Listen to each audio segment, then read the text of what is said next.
This video is on building a set of ramps for a trailer. I'm currently in a project where I'm rebuilding my entire utility trailer, and I needed some ramps. And this is a story about what I did when I built the ramps.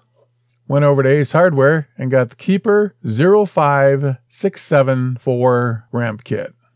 It's actually a pretty cool kit. Looked on the side of the box. They recommended construction grade lumber.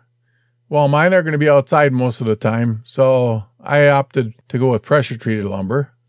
My trailer stands about 18 inches, or 1 foot 6 inches. Recommendation is 5 foot 10 inches. We're going to go right to 6.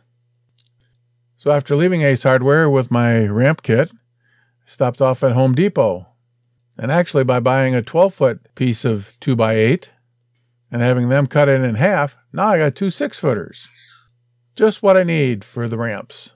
And I might as well build this bad boy right on the trailer it's going to be working with. The kit is actually pretty straightforward. 2 plates, 4 bolts, and 2 pins. Just scribed the holes a little bit there.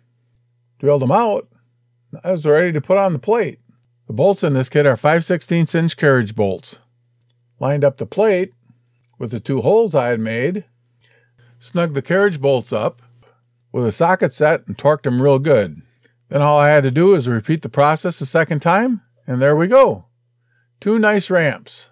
Biggest thing I'm going to probably be putting on this trailer is probably going to be my snowblower and the lawnmower. And that's all there's to making a set of ramps for your trailer. Total cost under $50.